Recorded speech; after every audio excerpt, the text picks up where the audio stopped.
Progress has little to do with speed and much to do with direction. Timber Hawkeye. Many people mistakenly believe that the faster they rush forward, the sooner they'll reach the finish line. Yet they forget that if the direction is wrong, every step only drives them deeper into the labyrinth. People are often swept into the whirlwind of comparison, watching others soar ahead and panicking to accelerate, while their inner compass is quietly forgotten. The result is they move tirelessly but achieve scant growth. True progress is a refined journey of awareness. Like rowing a boat through thick fog, you don't need to paddle frantically. You simply need to know clearly where you're heading. Those who move slowly but deeply understand values, goals, and the essence of the path will accumulate enduring strength, steadfast like a deep river. In contrast, the hasty are often driven by fleeting emotions, the fear of being left behind, the impatience to prove themselves, and these very motivations make them prone to breaking midway. You don't need to be perfect or superior every day, you only need to be certain that you're heading in the right direction. Each small step, if righteous, is a gleaming brick building a brilliant future. This liberates the soul from the burden of quickness, instead awakening the power of rightness. Right with core values, right with sincere aspirations, right with your true self. Instead of questioning, have I gone fast enough? Ask yourself, where am I heading? When the direction is clear, speed will naturally find its harmonious rhythm. And in the long journey of life, it is precisely this steadfastness with the path, not the hurried haste, that guides you to where you truly belong. Strength lies within your mind, not in external events. Recognize this, and you will discover your power. Aurelius. External events are merely fleeting waves, while true strength resides in the profound ocean within you. Waves may rage, but the depth of the ocean determines whether it is stirred or remains serene. You cannot control what happens, but you fully control how you interpret and respond to it. Two people facing the same incident, one sees it as an end, the other as a chance for radiant rebirth. The difference lies not in the circumstance, but in the structure of beliefs and inner spiritual strength. When you hand power over to the outside world, you become fragile as an autumn leaf. But when you turn inward, you begin to become invulnerable, resilient as a mountain amid the storm. Mental strength is not about denying reality, but the ability to redefine its meaning. It is like a steady compass in your hand. The storm may toss the ship, but if you maintain your direction, you will never truly lose your way. The strongest people are not those who avoid storms, but those who refuse to let storms define who they are. You are no longer dragged along by circumstances, no longer controlled by fear or uncertainty. Instead, you become the radiant center of your own life, where all strength originates and where nothing external can reach. If a person thinks with an attitude of faith, that person can achieve miraculous things. Vincent Peale. When a person thinks with an attitude of faith, they are not merely optimistic, they are restructuring their entire way of perceiving the world. Like a lens wiped clean of the dust of time, opportunities become sharper, difficulties less threatening, and actions carry the weight of certainty. Conversely, a doubting mind erects invisible walls, trapping itself within self-imposed limits. Miracles do not come from external magic, but from a profound transformation in how one confronts reality. Faith operates as a powerful driving force, enabling you to dare to begin when others hesitate, to persist when others let go. And it is this chain of small but steadfast actions that creates results others call miraculous, the accumulation of a mind that refuses to yield to doubt. One person walks in the darkness. The unbeliever stands still out of fear, imagining an abyss ahead. But the one bearing faith steps forward steadily, and each step reveals a shimmering path. The light does not come first for you to believe precisely because you believe. The light gradually emerges, radiant. Choose to invest your energy in possibilities rather than limitations. When you truly believe, you don't just change your thoughts, you change how you exist. And in that state, things once deemed impossible begin to become feasible, not because the world changes, but because you have become a version strong enough to achieve it. Your goals should be out of reach but not beyond your vision. Remi Witt. If a goal is within easy reach, it only keeps you at your current level. If it's too far from sight, it becomes an illusion that exhausts you in vagueness. Human psychology always needs a point of just enough tension, enough challenge to ignite effort, yet clear enough to nurture belief. People develop most powerfully when standing at the boundary between ability and desire. Like climbing a mountain in the mist, you don't need to see the peak from the start, but you must see the next stretch of the path shimmering before you. Each step is guided by a vision close enough to grasp, yet distant enough to pull you forward endlessly. If you see nothing ahead, you stop. If it's too distant, you lose heart. A delicate balance between ambition and awareness. A proper goal not only challenges you, but also speaks to your soul. It makes you believe you can reach it, even if not today. And it is this belief that keeps you moving, day after day, while others give up because it was either too easy or too remote. Set your goals like stretching a string, not too loose to lose tension, not too tight to snap.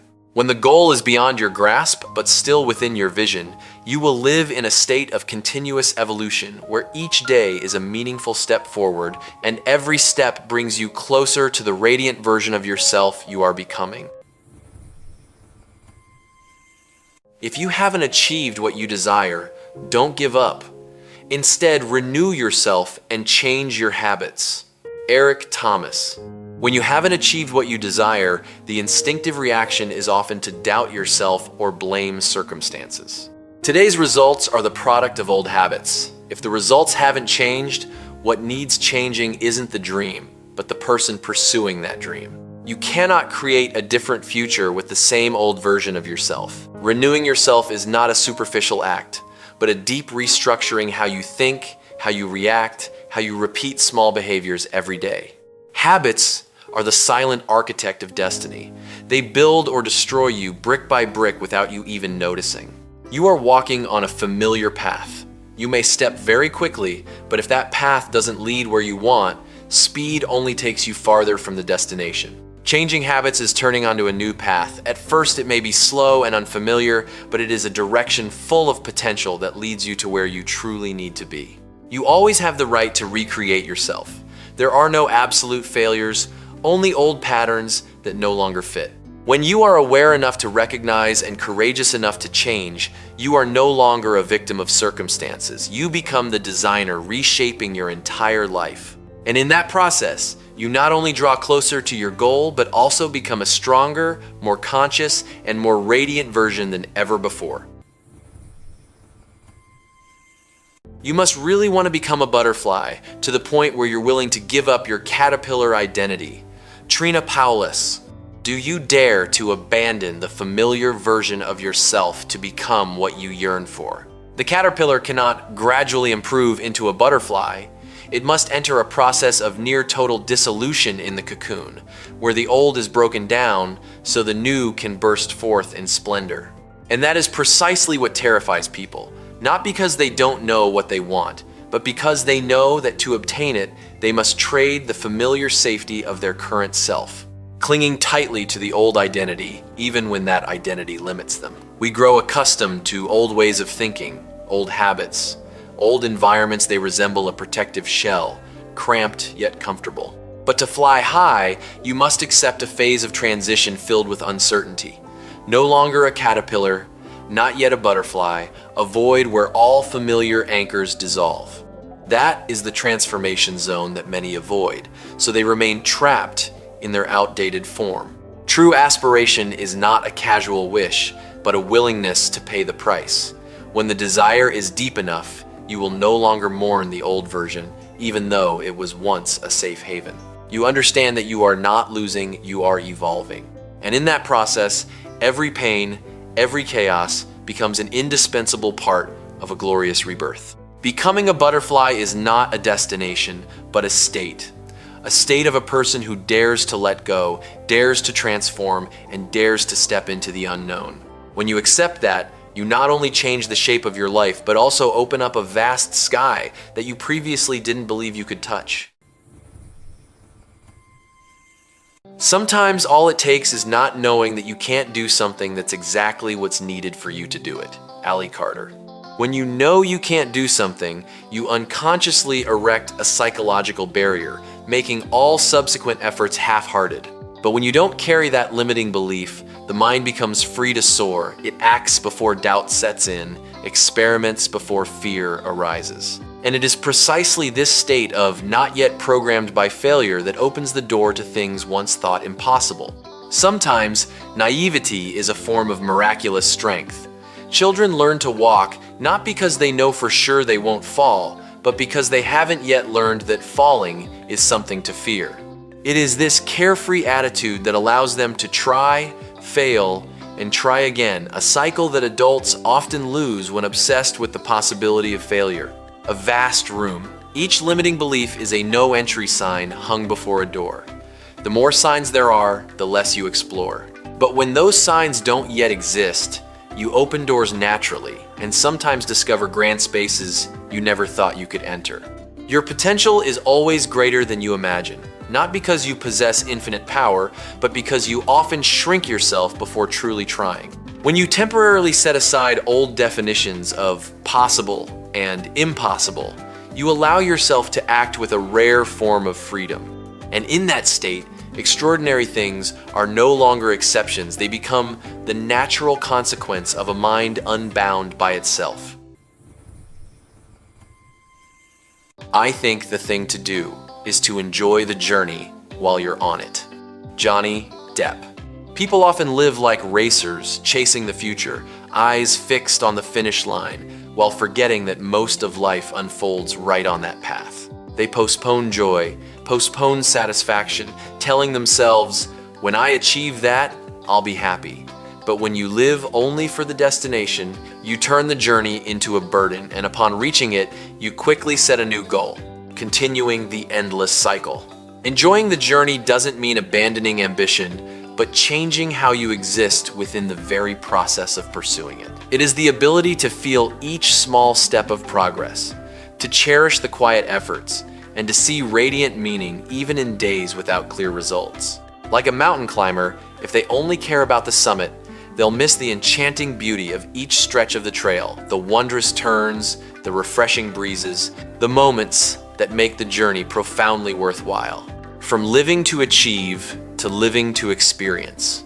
When you enjoy the journey, you no longer depend entirely on outcomes to feel fulfilled. You learn to find joy in the progress itself, in who you are becoming day by day. This creates a sustainable source of energy, one not easily shaken by failure or delay. View life as a captivating flow rather than a cold finish line.